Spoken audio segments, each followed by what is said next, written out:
Every club. Every day. The Global Sports Podcast Network. Hello and welcome to another edition of the Daily Palace podcast brought to you by the Global Sports Podcast Network, GSPN. Wale Bakar is my name, and it's great to be on the show tonight. We're having abridged versions of the podcast this week because it's international break, and a lot of the players away with their countries. No club football, and we'll just be having, I think, 2 episodes this week. Today and of course on Friday, all things being equal. Well, it's me and of course Finn Bowden tonight. Finn, how you doing? Great to see you. Thanks, Wale. Yeah, I'd be much happier if I'd seen a fantastic Palace performance at Selhurst on Saturday. But sadly, that is not what transpired. But I'm sure we'll get into that.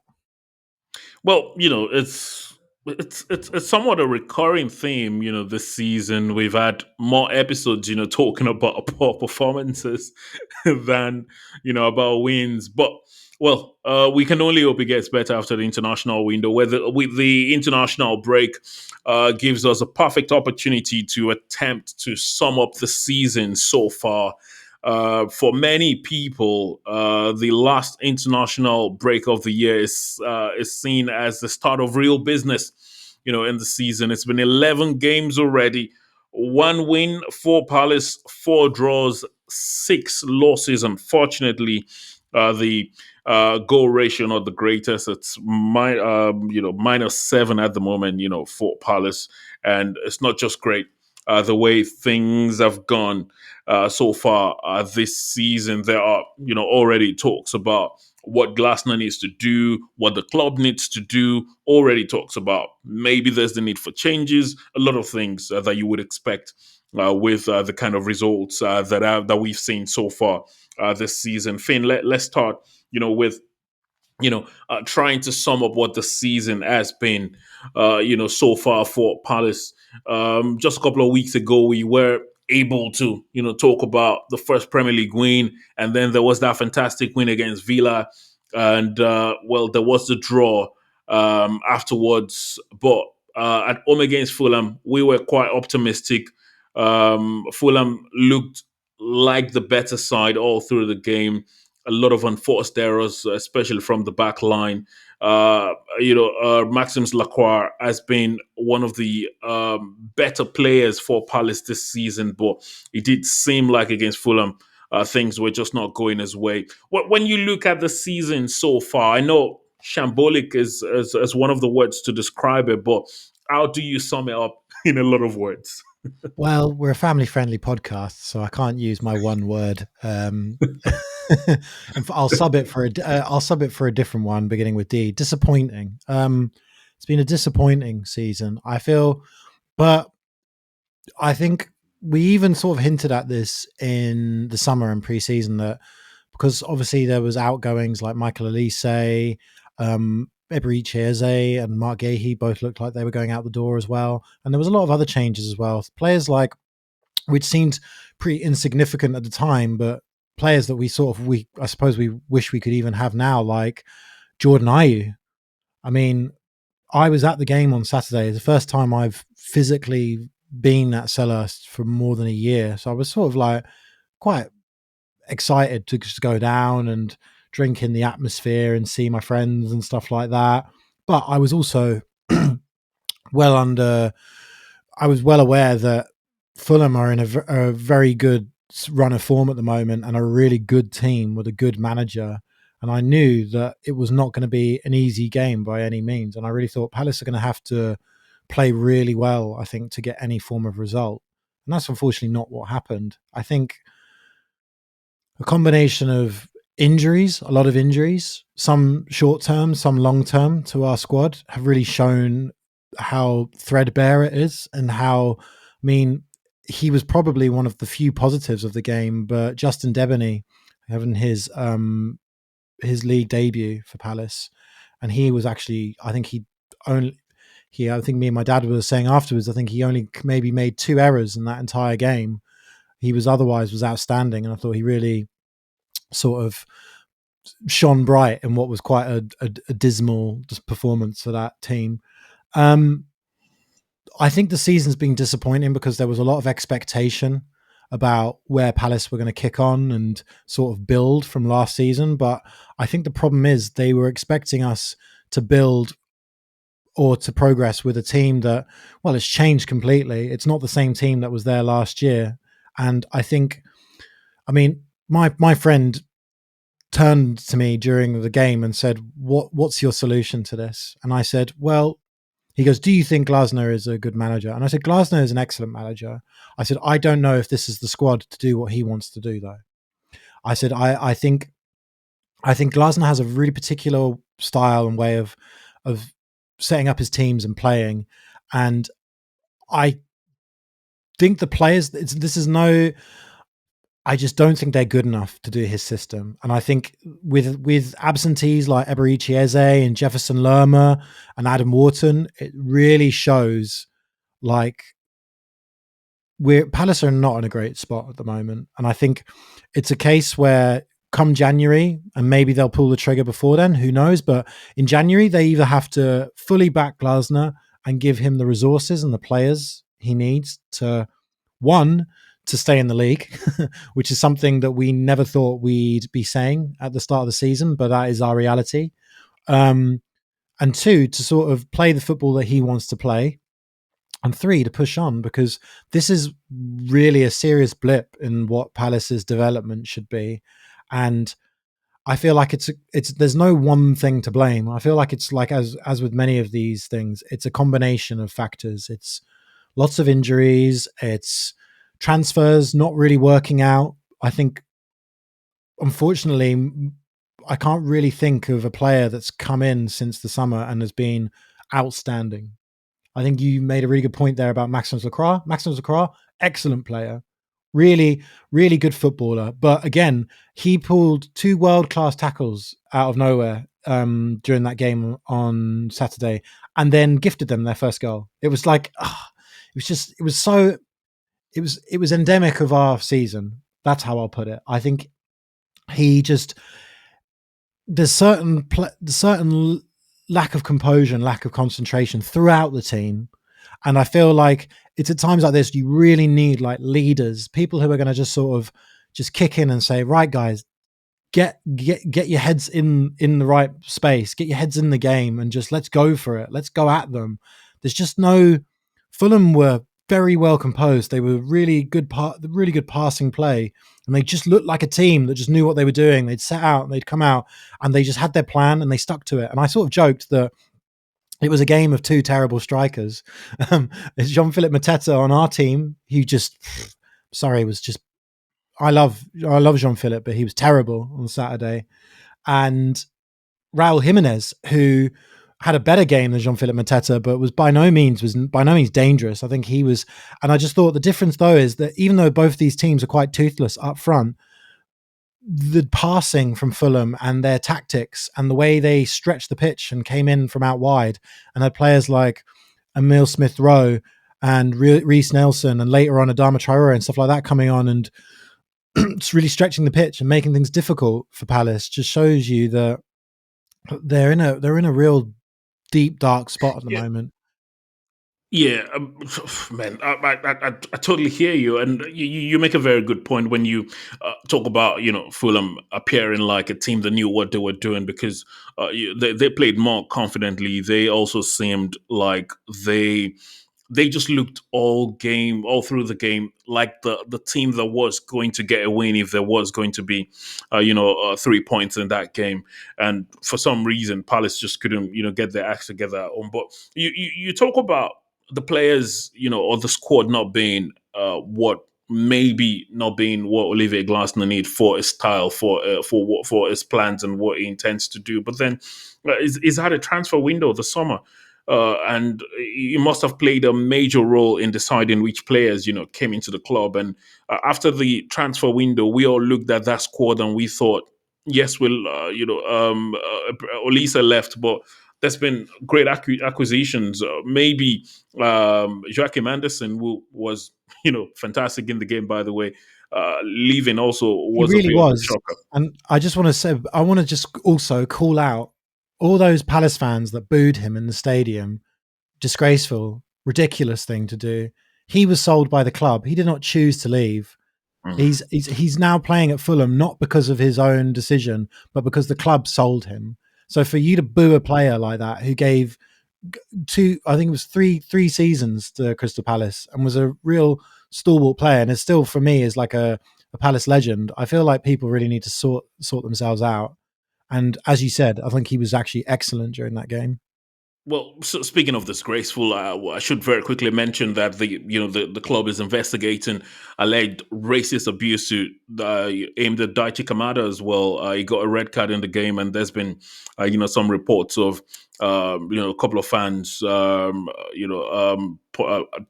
racist abuses towards him, Yeah, and the club is looking it's into that. it's That's just abhorrent. disgusting. I don't care like how bad your team's doing or what's happening. There's never an excuse for any of that. There are plenty of reasons to be critical of someone's sports performance. You don't ever have to. There's no reasoning for going for someone, insulting someone about their ethnicity, about their religion, about their sexuality. It's just ridiculous. And it's just like we have this at every single football club in the world, just groups of idiots who feel it's their right. They buy a ticket and they can come and vent their frustration out on people. And Daichi Kamada did not have a good game, and unfortunately, that red card was sort of like a summary of that performance. Yeah. But there is no way that that's ever justifiable. And like to those Palace fans that were doing that, just get lost. Don't want to see you there. Just Yeah, ridiculous.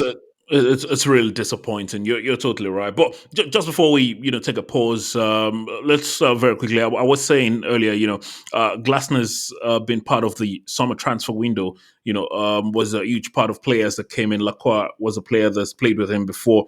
It was a man. It was a player who wanted. He got his man. Trevor Chalobah came in. Eddie Nketiah, the club splashed a lot of money, to bring him in. There's been Chad Riyad, of course, came in, although he's been injured. But he's brought in a lot of players, and at the end of the transfer window, we all looked at that squad and thought, "Oh, that's a decent squad," but the results haven't been great. So, can we necessarily say that because you talked about the club giving him resources in January and backing him, wouldn't you say he's had resources already in the summer and the club did back him, to bring in players that he wanted?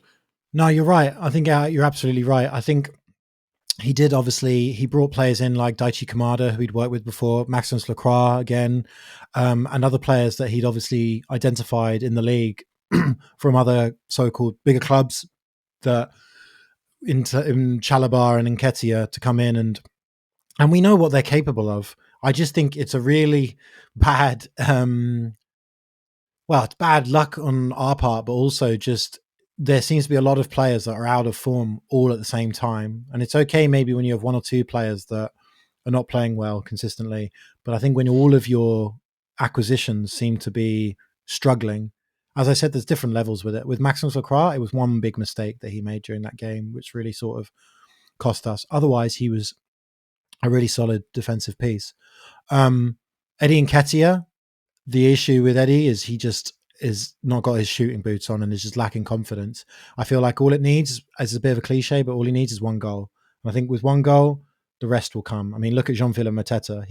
His career was almost like over at Palace before that purple patch last season. Sure. So it can all change. The narrative can change quickly. And hopefully me and you will be we'll be talking about this in a month or so in a totally different light, but who knows? Trevor Chalobah, again, I think he's an excellent player. I just think he's lacking. He's because he hasn't played consistently for a while, and I think he just has moments where his concentration goes, and that will progress and that will get better. I feel with the more time and the more minutes he has with us, and I just think we just need. There just needs to be a bit more solidity. There just needs to be a bit more resolve amongst the players. I feel like they don't fight enough for it. I know that sounds, again, that seems a bit vague, but I just feel like it felt so flat on Saturday. And even with that, was with like half an hour of the game to go. That's more than enough time, you would think, to sort of gather and rally round and get at least a point from the game, and get something. I mean, Palace had two. We only conceded 2 goals in the end, but in reality, because of VAR and other things, we could have, it could have been worse. It could have been 4-0, and that would have been a justifiable scoreline. That was what I saw in front of me. So, but yeah, I feel like, as you said, going back to your point, he has had investment, but this is the Premier League, and if you want to maintain that, you sometimes have to dig deeper into your pockets. And if you look at the teams that are around us at the moment, they will be doing the same. And I feel like Palace probably did have a financial plan set out in the year, and I think Steve Parish has even said this before about Crystal Palace, how he has a financial plan for when we're doing quite well in the league, maybe we're in the top half, and when he has a financial plan for when we are in relegation, or in contention for relegation. And I feel like he's probably looking at that latter plan now, because for many different reasons, the first plan has not come to fruition.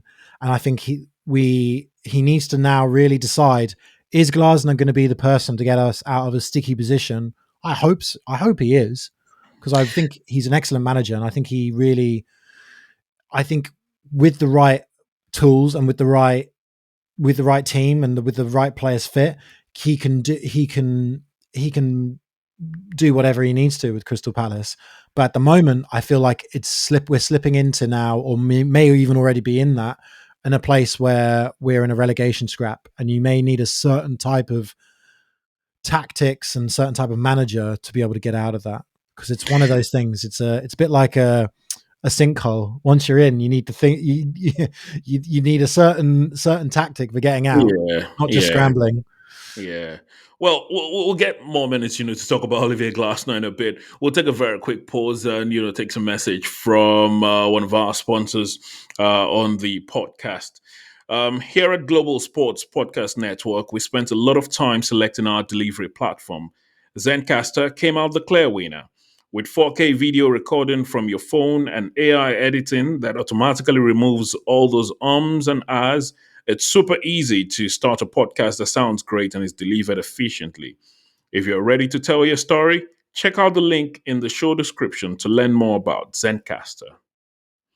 All right, thank you for staying with us. It's still the Daily Palace pod brought to you by Global Sports Podcast Network. It's Wale and Finn on the pod tonight, and we spent a lot of minutes, talking about the season so far for Palace. And understandably, Finn's got a lot to say. I'm sure it could go on and on. Dissecting what's been happening at Palace, but we just before we took that pause, we touched on Olivier Glasner and whether is the man to dig Palace out. And I just wonder whether this is maybe reminiscent of what we've seen before with Palace. There's been times when the club decided, well, we've played the just result-oriented escaping relegation football. We can get a bit get a bit what's the word now, we can begin to talk about playing flamboyant football and begin to look up the table. There's been flirtations with Frank de Boer. There was the former Arsenal captain Vieira, which so many Palace fans never understood the decision to sack him anyway. And then Hodgson came back and steadied the ship, so to speak. There's already talks about one David Moyes, a couple of clubs saying, there's been reports of a couple of clubs interested, and Crystal Palace is one of them. And, those kind of stories don't just fly out of thin air. There must have been some discussions. I just wonder what that does for Glasner. Yes, it's the business. Ruben Amorim, who's United now, came all the way to England to have talks, with some clubs while he was still at Sporting Lisbon. So it's the business. There's always, talks going on amongst clubs and agents and managers and players. But I just wonder, what all these rumors of David Moyes will do for Glasner, and whether, Moyes is that type of manager that, well, I don't want to begin to think about the possibility of Glasner leaving, but if he does happen, it's a Moyes for you, Finn. I mean, there's 1,000 other managers I'd probably pick before David Moyes, but he has the experience of playing in the league, of managing in the league, has mixed sort of results with that. I think his best spell really was with Everton years ago, but also when he led West Ham to the Europa. Conference League. Was it the It Conference was the League? Conference League. Yeah, with the Conference I League. think they got to the semi-finals in the Europa League the next season, I think. Yeah, so I mean that's pretty impressive. I just feel like it's pretty attritional football, and I feel like for those who have, for example, who remember when Roy came back and just a great servant to the club, but very difficult sometimes to watch Roy Hodgson's brand of football. Well, I saw Roy doing some UEFA job the other day, so it's very much fit. Yeah, he might be back. Who knows? I mean, I did jokingly say it to my dad as we were walking back, and he went, "No, not again." But yeah, I just feel. I think you make an excellent point where Palace seem to be in this sort of limbo between, as you said, sort of results-based football, which secures survival and secures the place in the Premier League, or trying to do this more expressive, expansive European brand of football where which we would sort of on the precipice of last year, but we always knew things like it was very difficult to hang on to Michael Olise, Eberiche, Mark Gahey.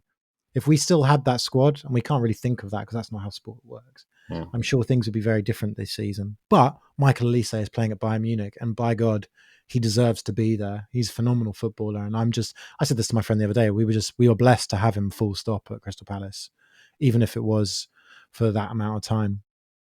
I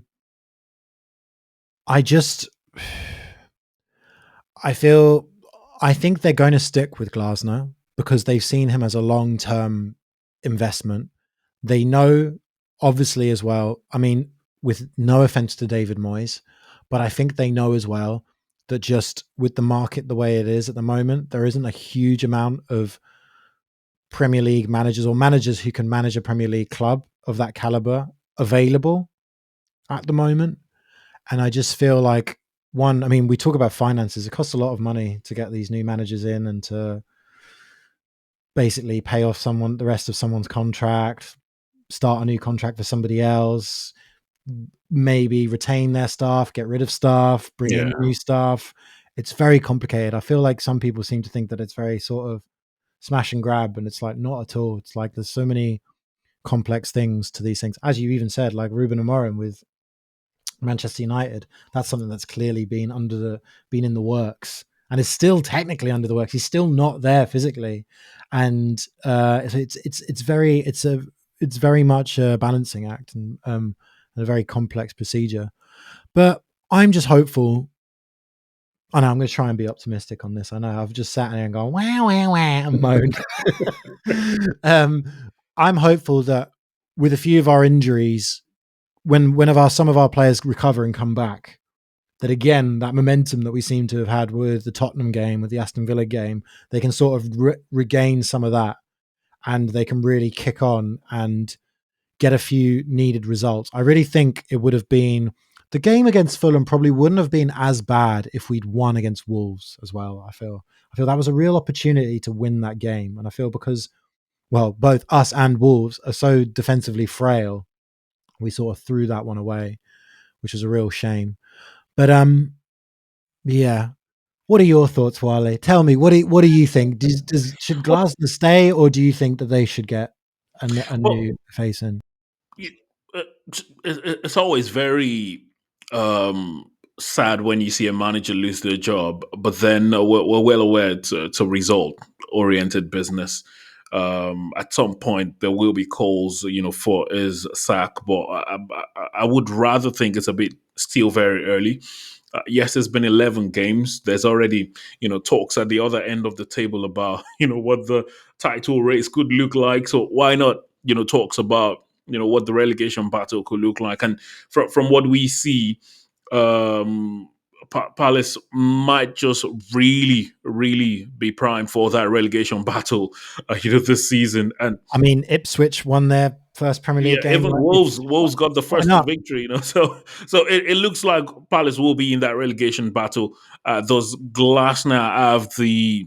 Well, of course, he hasn't been in the Premier League relegation battle, but Palace were maybe just above the relegation zone when he joined, and it just transformed things. So I would back him to transform things. I would give him that opportunity.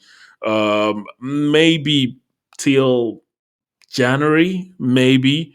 The hope will be that things will be better at that time, but there's some really tough games coming up, for Palace, and although while these games are tough, there are also games, that you can use for the players and say, look.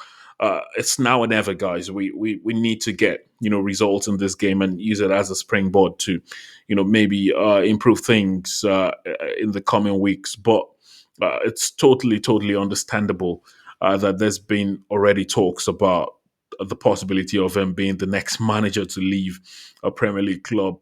But I would back him to stay. If results don't improve in the next couple of weeks, then I really wouldn't be surprised, if Palace pulls the plug. But we'll see how it goes.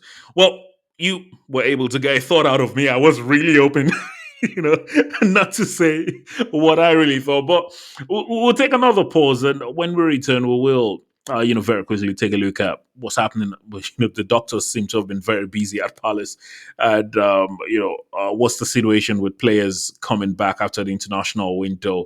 Well, the guys later in the week would have enough time, to look at it of the next games, and we've got next week to do that as well, though. But we'll take a pause and we'll talk about some of the players that will be returning, for Palace. This podcast is part of the Global Sports Podcast Network, the only network bringing you exclusive daily news and views on your Premier League team, the Premier League, women's football, and fantasy football. A unique listening experience that puts fans first, bringing you the very latest breaking news from your team.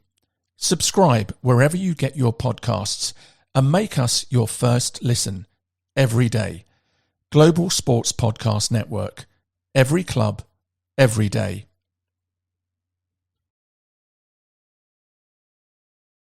Well, thank you for staying with us. It's still the Daily Palace podcast brought to you by the Global Sports Podcast Network.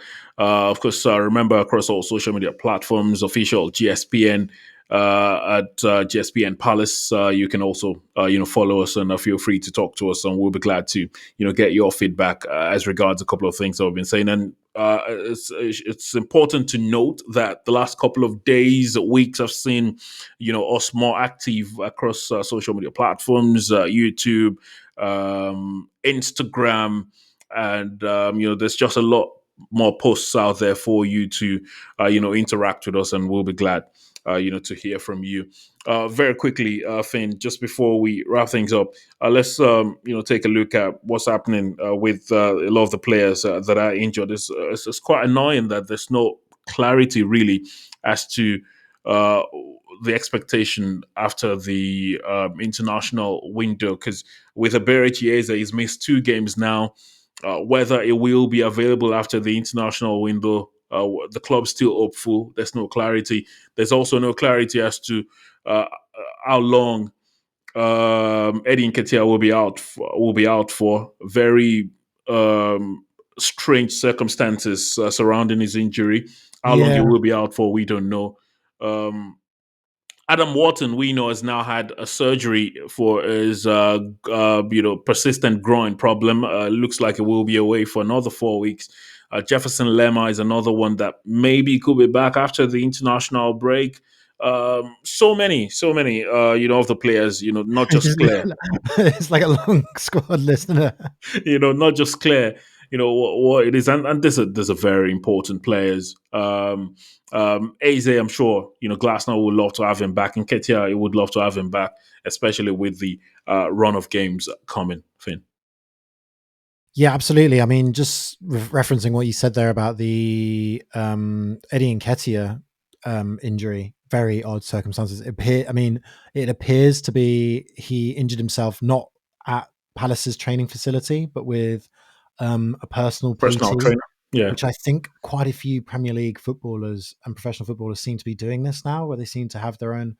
And it'd be interesting to know legally how that works with clubs and players, because I mean, I'm sure I think Palace have even said that they were pretty, trying to think of the political way of saying this, they were pretty disgruntled and pretty annoyed that this had transpired, especially because if it happens at their training facility, that's fair enough, that's on the club, that's something that's within their control. If it happens with an external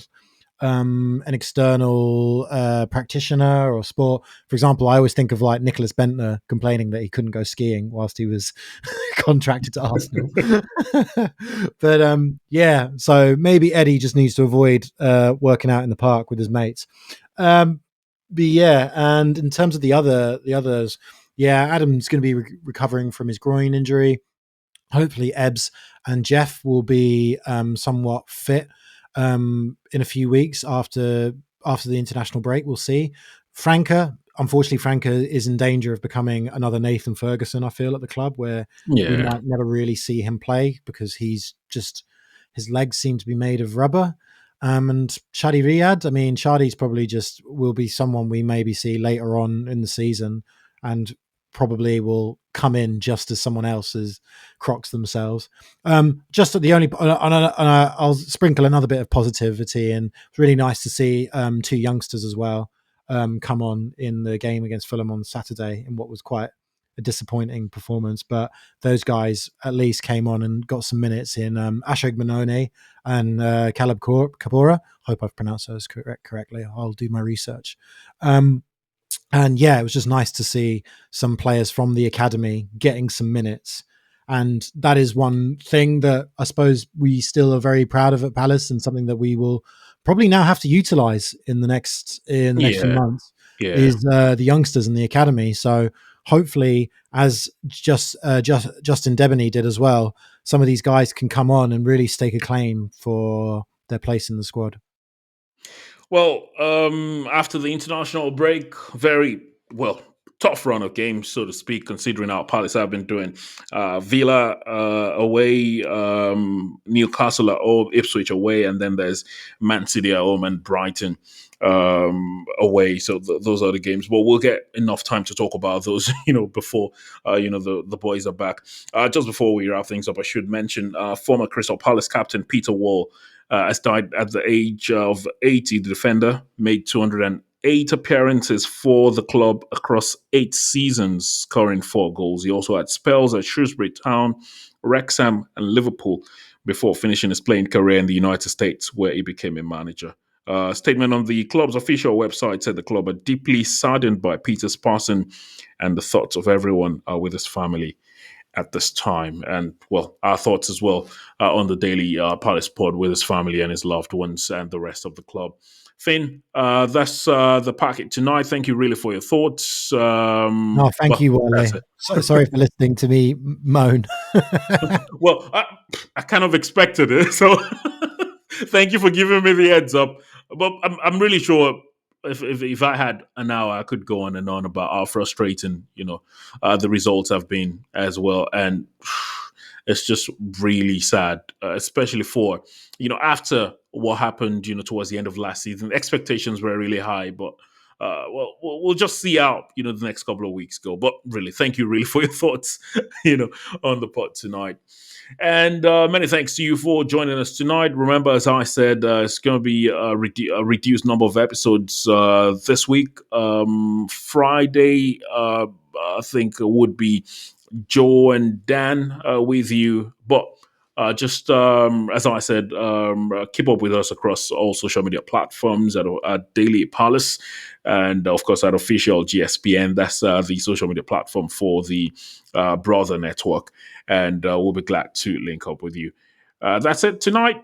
Do enjoy the rest of your day. Every club, every day. The Global Sports Podcast Network.